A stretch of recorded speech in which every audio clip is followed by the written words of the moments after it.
Hello everyone, welcome back. Background radiations, nuclear physics, radio activity का discussion हम कर रहे थे। आज का टॉपिक है बैकग्राउंड रेडिएशन। बैकग्राउंड रेडिएशन का मतलब क्या है? मतलब कि मेरे आसपास में क्या कहीं कोई रेडियो एक्टिव रेडिएशन है? क्या अल्फा, बीटा या गामा दिखते तो है नहीं, क्या है प्रेजेंट?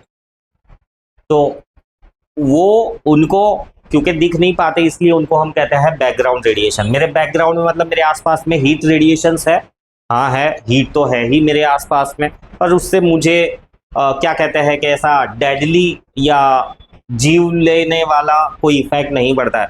हाँ, अल्फा बीटा गामा अगर मेरे आसपास में है तो मेरी जान को खतरा है। सो बैकग्राउंड रेडिएशंस यानी अल्फा बीटा गामा या रेडियो एक्टिव आइसोटोप्स का हमारे आसपास होना। वैसे फल पौधों में वगैरह में रेडियो एक्टिव आइसोटोप्स थोड़े थोड़े तो है ही।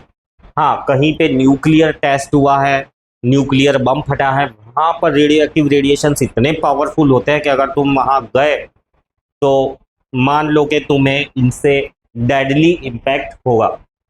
तो बैकग्राउंड रेडिएशंस यानी वो रेडिएशंस जो नेचुरली है, किसी ना किसी वजह से हमारे एटमॉस्फेयर में है, अर्थ की वजह से है, मे बी स्पेस में से आ रहे हैं, मे बी इंसान ने जो बम वगैरह एक्सप्लोजिव्स वगैरह यूज किए हैं उस वजह से उस जगह पर है।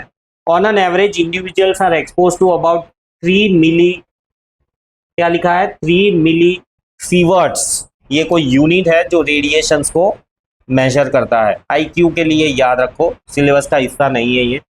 3 मिली सीवर्ट्स ऑफ रेडिएशंस पर ईयर, दो this varies based on the location and the lifestyle. तो हमारे अंदर इतना थी MSV का रेडिएशन जाते रहता है, बट ये डेडली नहीं है। तो बैकग्राउंड रेडिएशन जो नेचुरली है, ह्यूमन एक्टिविटीज की वजह से आ गए हैं, कॉस्मिक से आ रहे हैं, उनको हम कहेंगे बैकग्राउंड रेडिएशन, जो कि अल्फा बीटा गामा के ही बने हुए हैं, पर बहुत ज्यादा डेडली नहीं है। How to detect background radiation? अब भाई मुझे ऐसा है कि भाई है यहाँ पर बैकग्राउंड रेडिएशंस, कैसे डिटेक्ट करूँ? तो ऐसा एक डिटेक्टर आता है जिसको हम कहते हैं गिगर मुलर काउंटर। तो गिगर मुलर काउंटर ये एक डिवाइस इन्वेंट किया था, राइट, जो हमको दिखाता है कि भाई कितने पावरफुल रेडिएशंस है। So Geiger Muller counter, the most widely used device which registers, clicks and counts when the radiation interacts with the internal gas tube. जैसे ही रेडिएशन यानी अल्फा बीटा या गामा कुछ भी अंदर जाएगा तो ये बताएगा कि भाई हाँ कुछ क्या कहते हैं एमिट हो रहा है इस जगह से। सिंटिलेशन डिटेक्टर्स, ये भी एक तरह के डिटेक्टर्स है जो बैकग्राउंड रेडिएशन को मेजर करने में काम आते हैं। Utilise special crystals that produces flash of light when hit by the radiations, often more sensitive to the gamma rays than the GM counters. Radon GM counters थोड़े upper level के हैं, medium level में ये सिंटिलेशंस detector है, मतलब एक चमक produce करेंगे। Radon test kit specialised passive detectors deployed in homes to measure invisible naturally occurring radon gas buildup.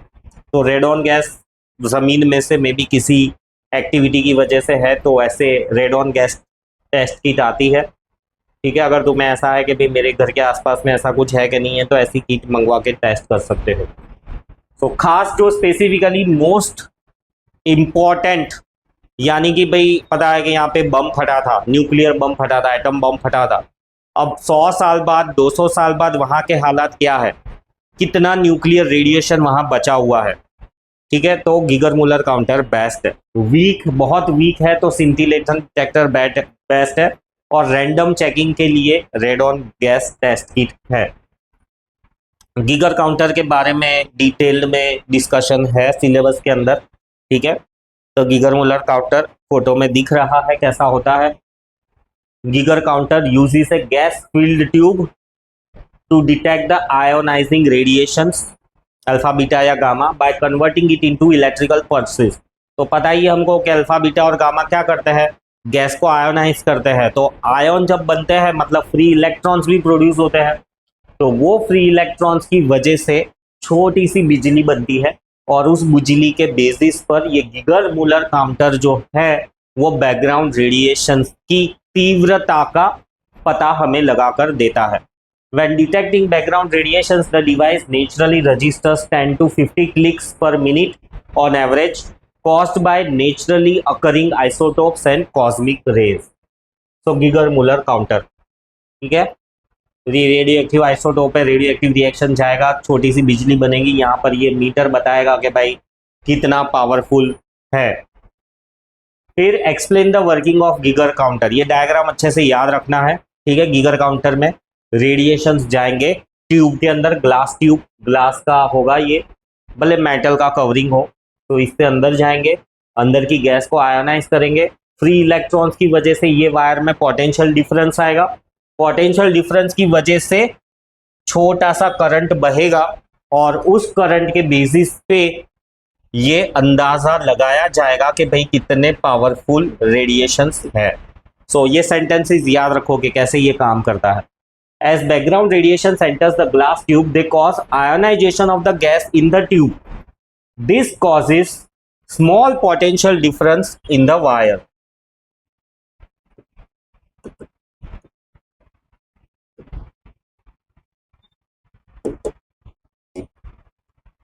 On the wire, due to which small current flows in the wire, this small current is amplified. और बाद में buzzer बजेगा जो हमको बता देगा कि भाई हाँ यहाँ पर रेडिएशंस है, बजर जोर से बज रहा है यानी रेडिएशंस बहुत पावरफुल है, तुरंत वहां से तुम्हें निकल जाना चाहिए। तो गीगर काउंटर का working, what are the harmful effects of radio active radiations, भाई मतलब डेडली है, मतलब कुछ भी लिविंग चीज जो होती है ना इसको ये खत्म कर सकते हैं। तो रेडियो एक्टिव रेडिएशंस जनरली जो लिविंग टिश्यूज होते हैं इनको मार डालते हैं by ionizing atoms and directly destroying या changing the DNA, causing cells to die और म्यूटेट, म्यूटेट यानी डीएनए मॉडिफाई हो जाता है। तुमने फोटोज देखी होंगी कि भाई हिरोशिमा नागासाकी में ये एटम बम फटने के बाद में वहां पर काफी सारे ऐसे बच्चे पैदा होते हैं, मतलब मुंडी इतनी बड़ी है, राइट, उंगलियां मिसिंग है, हाथ मिसिंग है, 2 मुंडी है। सो ये क्या हो गया, डीएनए मॉडिफाई हो गया। सो देखो कितना पावरफुल इम्पैक्ट है।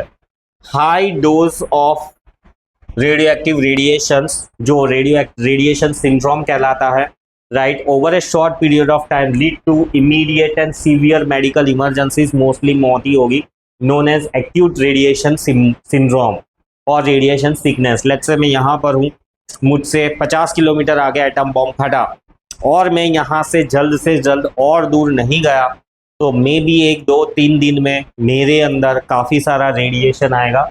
ये प्रॉब्लम से मुझे वॉमिटिंग, बुखार, नोजिया और इवनली ये रहा देखो, नोजिया, वॉमिटिंग, डायरिया, थकान, स्किन बर्न्स, हेयर लॉस और फिर death, organ failure. Long term and low dose हो तो भी ये डेथ को इनवाइट कर सकता है, राइट, क्या कर सकता है, डैमेज कर सकता है डीएनए को, right. Improper DNA can have a long term consequences, cancer, genetic reproductive damage हो सकता है।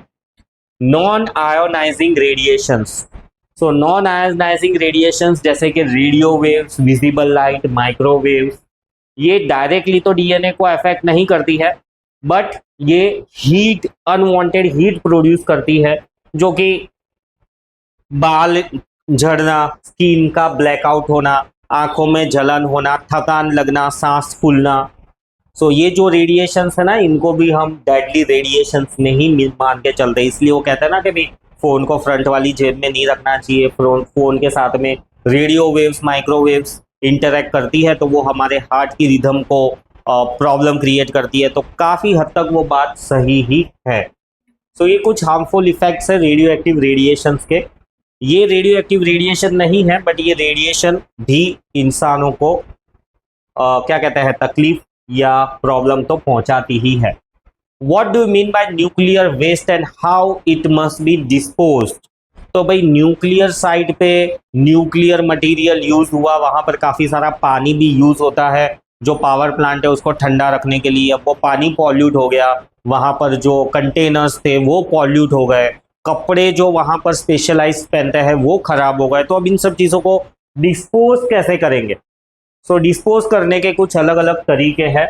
Nuclear waste is hazardous by product जो containing radioactive materials generated by nuclear power plants, medicine, research, weapon production। so कोई भी reason हो सकता है कि भाई रेडियो एक्टिव मटीरियल यूज किया हुआ वेस्ट निकले। Because it emits ionizing radiation, strict management and long term storage are required to protect human health and the environment। फिर ये न्यूक्लियर वेस्ट के बारे में, डिस्पोजल बाय वेस्ट टाइप, तो किस तरह का वेस्ट है और कैसे डिस्पोज करेंगे। तो एक होता है low level waste, includes item like tools, जैसे ये मैंने यूज किया, right, clothing with low radio activity, this decay rapidly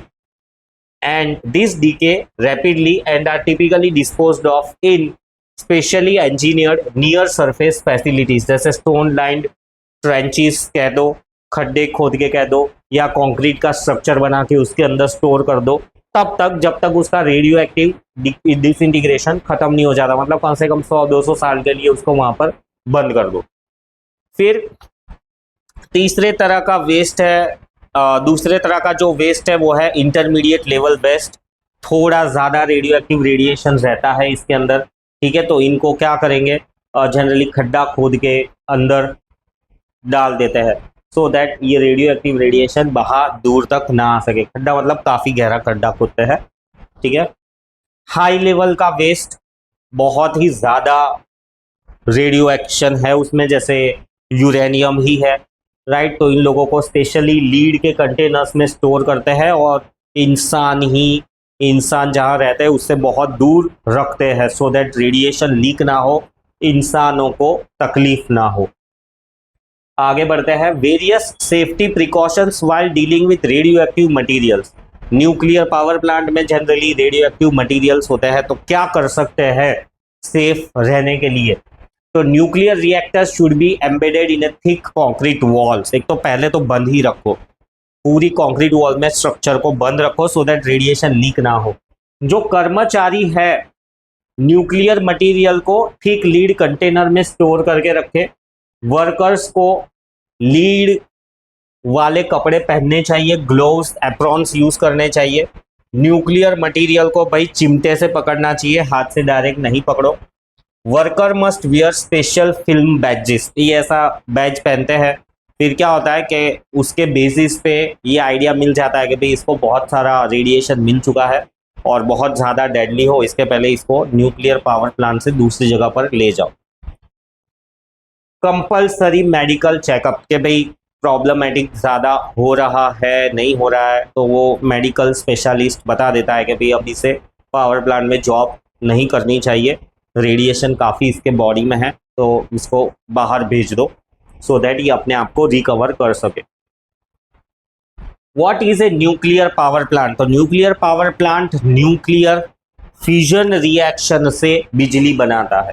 तो ये एक ओवरऑल आइडिया है, अगेन IQ लेवल के लिए, ठीक है। ये कंटैमिनेशन बिल्डिंग जहाँ पे न्यूक्लियर रिएक्शन होता है, न्यूक्लियर रिएक्शन की वजह से बनने वाली गर्मी से पानी गर्म होता है, वो गर्म पानी स्टीम लाइंस में जाके टरबाइन को घुमाता है, टरबाइन जनरेटर को घुमाती है, बदले में बिजली प्रोड्यूस होती है ना। अब ये जो पावर प्लांट है, कंट्रोल रॉड्स के बारे में मैंने बताया है ना, मॉडरेटर होते हैं। तो ये सब अलग अलग यूरेनियम का फ्यूल, रिएक्टर, वेसल बहुत स्ट्रॉन्ग होना चाहिए क्योंकि वहाँ पे बहुत गर्मी होगी तो फट नहीं जाना चाहिए, पिघल नहीं जाना चाहिए। So nuclear power plant is a thermal facility that generates electricity by harnessing the heat from nuclear reactor. Uranium atoms split releasing energy. Uranium atoms हाँ fission से ही होता है। That turns water into high pressure steam. This steam drives the massive turbines connected to the generator to produce massive amounts of low carbon electricity. Low carbon electricity यानी कम pollution के साथ बिजली बनती है। आगे बढ़ते हैं, what is a nuclear holocaust. Nuclear holocaust मतलब मैंने दूसरे कंट्री पे एटम बॉम्ब छोड़ दिया तो दूसरी कंट्री ने मुझ पे एटम बॉम्ब छोड़ दिया, मुझ पे एटम बॉम्ब छोड़ा है तो इसका रेडिएशन दूसरे कंट्री को इफेक्ट कर रहा है, तो दूसरे कंट्री को गुस्सा आया तो उसने भी उस पर बम फेंका उस कंट्री के दोस्त ने उसके ऊपर बम फेंका, सो ये कहता है न्यूक्लियर हॉलोकास्ट। कि भाई मिसअंडरस्टैंडिंग, ईगो, एटीट्यूड की वजह से कंट्रीज एक दूसरे पे एटम बॉम्ब छोड़ देगी। अल्टीमेटली तुम सोच भी नहीं सकते कि क्या ही कितना ही डिस्ट्रक्शन होगा, है ना।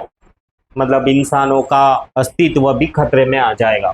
सो nuclear holocaust is a theoretical scenario in which the mass detonation of nuclear weapon causes widespread destruction, radioactive fallout, बहुत सारा radioactive radiation and global consequences, बारिश ना होना, गर्मी वगैरह वगैरह, फसल का नहीं उग पाना। This apocalyptic event would lead to the collapse of civilisation and mass extinction.